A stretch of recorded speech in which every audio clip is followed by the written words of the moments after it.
Ce jour est dédié pour la santé et la réussite de Clara Chaya Bat Nouna, de Lisa Bat Esther et de Yehudit Ganouna, Be'ezrat Hashem. Dans quelques jours, Shavuot, une très grande fête, don de la Torah. On va parler un peu de ce que c'est que ce don de la Torah, qu'est-ce que c'est que cette Torah qu'on a reçue, qui est un cadeau extraordinaire qu'on n'arrive pas à se rendre compte ce que c'est. Dieu et sa pensée, Dieu et sa parole font un. C'est-à-dire que lorsque j'étudie, ma pensée s'unit avec la pensée de Dieu. Et on fait un. Donc tu deviens divin. C'est phénoménal. Pas besoin d'être un grand chacham. C'est écrit, chaque personne qui étudie les Shem Shamaim, plus ou moins Shem Shamaim, tu dis maintenant pour comprendre ce qui était écrit. D'accord? Pas pour montrer demain qui c'est un grand sadique ou machin, etc. Pour comprendre ce qui est écrit. Eh bien, ce qu'il dit, ce qu'il pense, Dieu le dit et Dieu le pense. Il devient divin. C'est phénoménal. C'est écrit partout. Tu rappelleras mon nom, je viendrai, je te bénirai. Toute la Torah, ce sont les noms de Dieu. Le Zohar dit que toute la Torah sont les noms de Dieu. Donc, quand tu lis la Torah, Dieu vient, il est en toi. Tu fais un avec lui. Il y a une Gemara terrible dans le traité Sanhedrin. Pourquoi est-ce que les anges étaient tellement jaloux? C'est connu que c'est une Gemara dans Shabbat, lorsque Dieu voulait donner la Torah au peuple d'Israël, alors les anges se sont opposés. Ils ont dit à Dieu, comment tu donnes ta Torah à l'être humain? Alors Dieu a dit à Moshe, donne-leur une réponse. Bon, tout là-bas, tout un dialogue, etc. Mais qu'est-ce que ça dérangeait les anges que Dieu donne la Torah aux hommes? Qu'il la donne, ça te dérange toi? Tu n'es pas jaloux. Alors pourquoi? Ils seraient jaloux de quoi? Les anges jaloux, ils ont dit il y a un truc anormal là-dedans. Quand Dieu donne la Torah aux hommes, il la donne. Il n'est plus maître. C'est connu la Gemara qu'il y a entre dans Bava Metzia, avant Sanhedrin, avant Bava Metzia, avant cette parle de Bava Metzia, il y a une marloquette entre Rabbi Yeshua et Rabbi Eliezer sur Tanoro Shenachnai. C'est une sorte de four qui était en poterie qui s'est impurifié. La Torah dit qu'un ustensile de poterie, c'est impur, il faut le casser. Maintenant, on va le casser intelligemment. On va prendre maintenant ici, on va le casser en lamelles, puis après, on met du ciment et on le reconstruit. Est-ce qu'il reste pur, ou bien, vu qu'il revient à ce qu'il était avant, il devient de nouveau impur? Marloquet Rabbi Yeshua dit impur, Rabbi Eliezer dit pur, ou le contraire, je ne me souviens plus. Bon, la majorité des sages d'Israël ont dit comme Rabbi Yeshua. Rabbi Eliezer dit non, et j'ai raison. Et preuve que j'ai raison, si j'ai raison que ce carubier se met à 400 mètres. Le carubier se met à couvrir comme ça, c'est vrai qu'il saute 400 mètres. Rabbi Yeshua lui dit, on n'a pas une preuve du carubier. Si j'ai raison que ce torrent part dans l'autre sens, le torrent part dans l'autre sens, il dit, on n'a pas une preuve du torrent. Si j'ai raison que les murs du Echal se penchent, restez tranquille, c'est pas votre affaire si les sages d'Israël se bagarrent. Si j'ai raison qu'une voix sorte du ciel et dit, Rabbi Eliezer a raison, sort une voix du ciel et dit, Rabbi Eliezer a raison. Rabbi Yeshua dit, on n'écoute pas les voix du ciel. Et la halakha a été tranchée comme Rabbi Yeshua. Pourquoi? Parce qu'il y a une loi dans la Torah, la majorité va comme la halakha est comme la majorité. La Gemara pose la question, Dieu à ce moment, qu'est-ce qu'il a dit? Il a dit en souriant, mes enfants m'ont vaincu.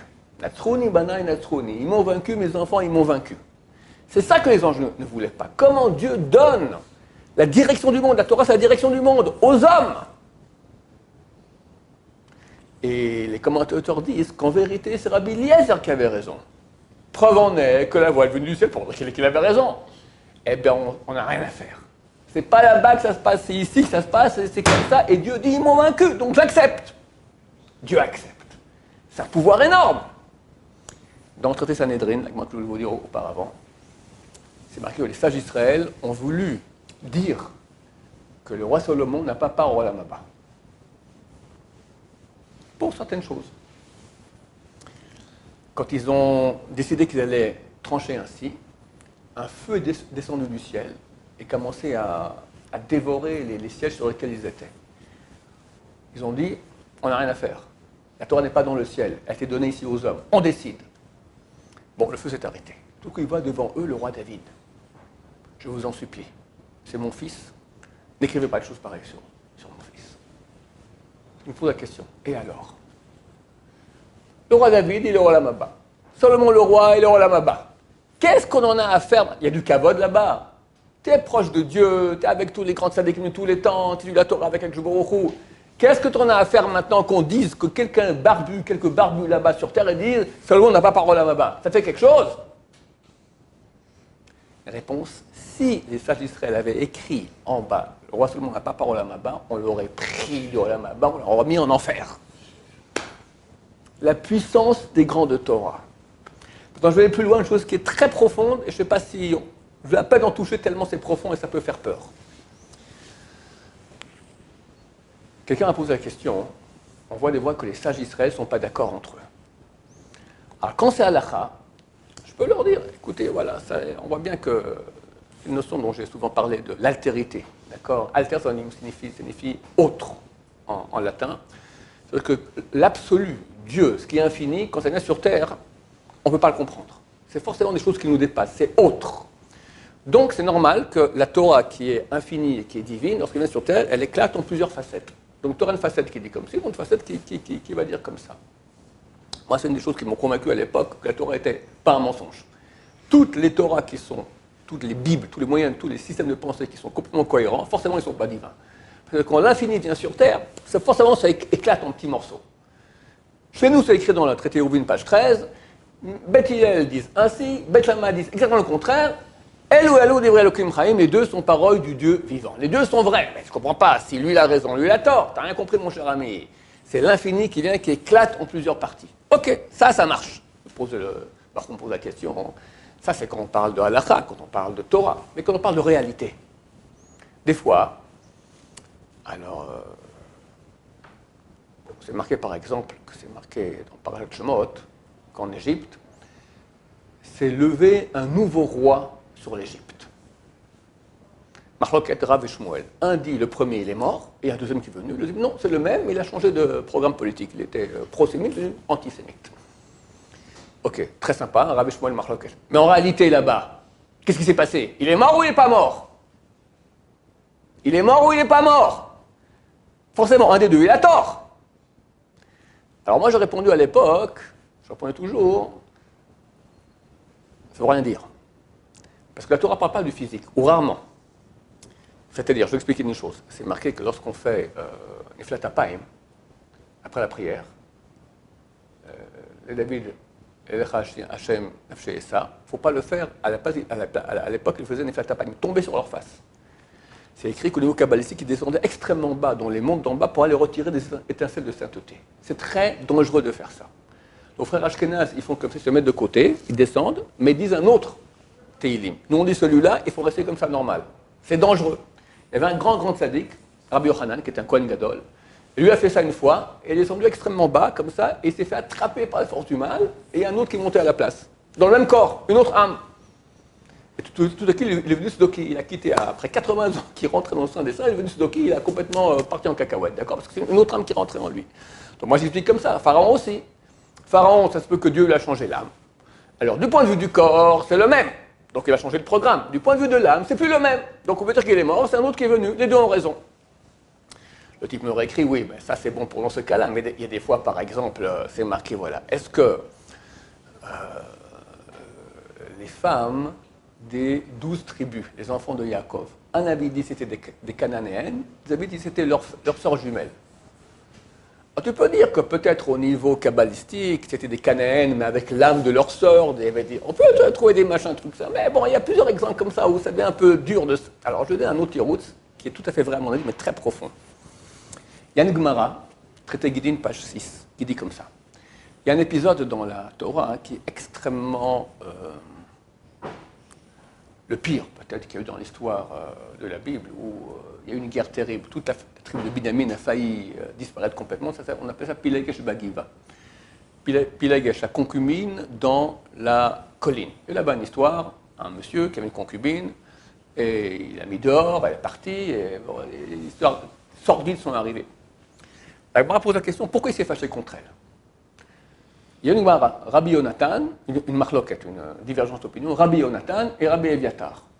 Un dit il a trouvé un cheveu dans la soupe, l'autre dit il a trouvé une mouche dans la soupe. Bon. La Gemara raconte qu'un jour, je crois que c'est Rabbi Shua ben Levi, il a vu Yehonavi. Il lui a dit, dis-moi Yehonavi, Hachem, qu'est-ce qu'il fait maintenant? Ben, il étudie Pilegesh Bagiva. Il étudie ce sujet dans le ciel. Et qu'est-ce qu'il dit? Ben, il dit, mon fils Éviatar dit que c'était une mouche, mon fils Jonathan dit que c'était un cheveu. Le contrat, je ne sais plus qui a dit quoi. La Gemara, elle saute, quoi? Hachem, il ne sait pas ce qui s'est passé. C'est ou un cheveu, ou une mouche. La Gemara dit, il y avait les deux. Il a eu le cheveu. Non, il y a eu la mouche. Il s'est dit, bon, c'est pas de sa faute qu'une mouche est tombée dans la soupe. Après, il y a eu le cheveu, là, il s'est énervé. Donc, il y a eu les deux. Il ne vaut rien, ce tirout. Cette réponse de la Gemara, elle ne vaut rien. Parce que Dieu a dit, mon fils Jonathan dit une mouche, mon fils Éviatar dit un cheveu. Ça veut dire qu'il y a ça ou ça. Et même si c'est ça et ça, c'est pas que un n'a rien fait et l'autre a fait. Si le cheveu n'a rien fait, non, si la mouche n'a rien fait, le cheveu il a fait, alors c'est le cheveu, c'est pas la mouche. Ça veut dire que, je vais essayer d'expliquer, c'est une chose qui est très profonde. C'est écrit que Dieu, il a regardé la Torah, il a créé le monde. Alors, les gens croient qu'il a pris le plan, et hop, il a fait le monde en fonction du plan. C'est pas du tout ça, c'est beaucoup plus profond. La réalité la plus réelle qu'il y a, c'est Hachem. Et sa réalité à lui, c'est Torah. C'est ça sa pensée, c'est ça sa parole. Maintenant, Dieu a donné la Torah au peuple d'Israël, aux sages d'Israël. Quand un talmide, un élève étudie, Dieu dit, ça veut dire ça devient la réalité. Et pas comme on croit que la Torah va raconter maintenant une réalité physique qui s'est passée. C'était une mouche, c'était un cheveu. On a l'impression que la Torah, elle, va te raconter la réalité que nous connaissons. La Torah elle te raconte ce qui s'est passé. C'est pas tout comme ça. Quelle est la plus grande réalité? Ce que nous on appelle la réalité terrestre, et que tu crois que la Torah va te raconter ça, ou la vraie réalité, c'est la Torah, dont la pâle copie, la pâle conséquence de cette grande réalité qui est la Torah, c'est notre monde, notre petite réalité minus terrestre. Ça, c'est la vraie définition. Quand quelqu'un dit la Torah, alors ce qu'il dit maintenant, ça devient la réalité d'Hachem. Et donc, si Rabbi Éviatar dit une mouche, c'est une mouche. Et si Rabbi Jonathan dit que c'est un cheveu, les deux sont vrais. Ah, dans la réalité que nous, on a vue, c'était où ça, bon, rien à faire de la réalité. Dieu, il te parle maintenant de ce qui s'est passé ici, il n'en a rien à faire. La réalité d'ici, c'est une copie de ce qu'il y avait là-bas. Une pâle copie. Alors, il y a eu les deux. Un important, un moins important. L'important, c'est ça. Mais ce qui s'est passé ici, mais dans le ciel, ça reste que la vraie réalité, c'est les deux. Bon, je vais terminer ces choses profondes. En tout cas, comprenons que lorsque quelqu'un étudie ici à la yeshiva, ou à sa maison, n'importe quoi, il étudie la Torah, il crée la réalité infinie de Dieu. C'est phénoménal. Il fait dire à Dieu. Il fait dire à Dieu. Et ça, c'est marqué dans tous les livres. Prenez Fashachaim, ici le Zohar Kadosh, etc. C'est une réalité qu'il faut comprendre. C'est ça le grand cadeau que Dieu a fait au peuple d'Israël. Emet me'eretz yismach. La vérité poussera de la terre. La terre, c'est nous. Ce monde minuscule, nul par rapport aux anges. Il y a des anges qui font des centaines de fois l'univers, tellement ils sont grands. Vient un petit moustique ici, barbu, et qui dit c'est comme ça. L'ange lui met. Et Dieu dit il a raison. Mais je ne comprends pas. C'est lui qui a raison. Comprenez quel grand cadeau on a reçu. Je ne vais pas m'empêcher de parler un peu aussi d'actualité en passant. Vu que nous sommes les garants de cette réalité par laquelle le monde existe, sans l'arrêté de Torah, il n'y a pas de monde. Et nous, Am Israël qui dit la Torah, c'est grâce à cela que le monde subsiste. Il y a une grande bagarre entre les deux fils de Yitzhak. Par qui le monde existe? Par Israël ou par Esav? Ça devait être Esav. Esav est le fils aîné de Yitzhak. Et Yitzhak se prépare à le bénir et lui dit, va à la chasse me chercher du gibier pour que je te bénisse comme il faut. Esav part à la chasse, qui rentre à sa place, d'où vient le dicton, qui va à la chasse par sa place. Yaakov Avinu, déguisé en Esav, et Yitzhak lui dit, mais t'as fait rapidement. Il dit, Baruch Hashem, Dieu m'a aidé. Dieu m'a aidé. Jamais Esav prononce le nom de Dieu. C'est bien toi mon fils Esav? Il dit, oui, bien que je te tâtonne. Il est poilu mon fils Esav. Il le tâtonne, il dit, bizarre. La voix est celle de Jacob, Adam et Esav, les mains sont celles d'Esav. C'est bien toi mon fils Esav? Il dit, oui. Il le bénit. Il le bénit. Il avait raison de mentir, Jacob. Pourquoi? Parce qu'auparavant, quelques dizaines auparavant, Esav lui a vendu le droit d'aînesse. Donc c'est à lui que ça revenait. Mais il pouvait. Hein? C'était pas Esav quand il lui a dit. Il a dit c'est toi Esav. Il a dit oui. Si maintenant on vient un cambrioleur chez toi à la maison et il te dit, dis-moi, tu as de l'argent caché quelque part, tu dis oui là-bas, tu as le droit de mentir pour ça. D'accord? Tu dois mentir pour ça. Sinon, il aurait volé. Pour pas qu'on te vole, c'est qu'il te revient, tu as le droit de mentir. Complètement. On ne peut plus non plus dire à Yitzhak, il m'a acheté le droit d'aînesse il y a 30 ans, et bon, appelle Esav, c'est vrai, mais il raconte des histoires. Alors il a une chazaka, ça aurait été Esav, d'accord? Donc il est obligé d'agir comme ça. Ok, Esav rentre, bénis-moi mon père, mais qui j'ai béni? Et là, Esav comprend, et il se met à hurler, et il se met à pleurer. Bénis-moi encore, tu n'as pas une bénédiction pour moi? Et Yitzhak bénit Esav. De quelle bénédiction? Bénédiction, non, pas tuer, d'accord. Il dit, tu verras sur ton épée, pour aller tuer Esav, pour aller tuer Yaakov. Mais il dit comme ça, va Yakitarid, lorsque tu pourras te plaindre, que Yaakov ne joue pas son rôle. Moi, j'ai fait en sorte que Yaakov mette un joug sur ta nuque. Toi, tu as une épée un poignard dans ta main pour aller tuer Yaakov, mais Yaakov, il a mis un joug sur ta nuque. Et tu ne peux rien faire. Tu es immobilisé. Mais, c'est la bénédiction de Yitzhak, va Yakitari, lorsque tu pourras te plaindre, que Yaakov ne joue pas son rôle, qui est quoi? Ishtamev Yoshev Alim, un homme complet, un homme parfait, qui étudie la Torah dans les tentes. La Torah, c'est ça notre force, c'est ça Am Israël. Ou parakta ulom, tu enlèveras le joug de sur ta nuque pour aller le frapper. Et ça, toutes les souffrances qu'on a eues durant 2000 ans, 3000 ans, 2500 ans, à cause de Esav, c'est parce qu'il n'y avait pas assez de Torah pour nous protéger. Et il vient, c'est une bracha, une bénédiction, sinon frère, on irait tous à la plage, terminé, pourquoi on va vivre la Torah? Alors quelque part, c'est un garde-fou terrible. Combien de Torah? Combien de Torah? Alors les sages d'Israël ont dit, lorsque Yitzhak tâtonne les bras de Esav, il dit, Akol kol Yaakov, la voix est celle de Jacob, et Adam et Esav, les mains sont celles d'Esav. Alors qu'est-ce qu'ils ont dit? C'est un drash, un midrash, un sens allégorique. Tant que la voix est celle de Yaakov, tant qu'on entend la voix de Yaakov retentir dans les chivotes, En hayadam et Esav, les mains ne sont pas celles d'Esav. Il est immobilisé, il ne peut pas nous faire du mal. Maintenant, ce drash, il est tordu. Pourquoi? Enfin, il semblerait. Parce qu'il dit le contraire complètement du verset. Le verset dit, la voix est celle de Jacob, et les mains sont celles d'Esav. Et toi tu dis, tant que la voix est celle de Jacob, les mains ne sont pas celles d'Esav. C'est pas vrai. C'est marqué le contraire. La voix est chez Jacob et les mains sont chez Esav. Toi tu dis, la voix est chez Jacob et les mains ne sont pas chez Esav. Tu ne peux pas dire le contraire du verset. Mais le Gaon de Vilna, il nous dit, non, le drash est exactement comme il faut. Pourquoi? Hakol, on écrit en hébreu le mot kol, kuf, vav, lamed. Le premier mot, c'est marqué Hakol, Kol Yaakov. La voix est la voix de Yaakov. Le premier mot, la voix, Hakol, il est marqué sans le vav. On peut lire Hakel. Signifie quoi? Allège. Vous savez qu'en hébreu, il n'y a pas de point dans le Sefer Torah. Donc on peut dire allège. Allège la voix de Yaakov. Pas que tu arrêtes d'étudier. Un peu moins. On va alléger. Il y a moins d'étudiants, je suis fatigué, je regardais un cours par vidéo, qu'est-ce que j'en sais, je vais voir au bistrot. Immédiatement, Hashem Mishmor Edaim et Esav. Le Esav d'aujourd'hui, le Amalek, le petit-fils de Esav qui veut notre fin, c'est l'Iran. Je ne vais pas expliquer maintenant, je le ferai dans un autre cours, on a déjà expliqué ça souvent. On est au bord d'une guerre avec l'Iran. Au bord d'une guerre.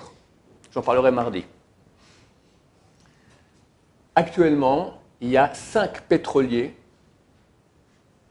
1,5 million de barils de pétrole dans des pétroliers iraniens en route pour le Venezuela. Ils sont maintenant dans la mer des Caraïbes.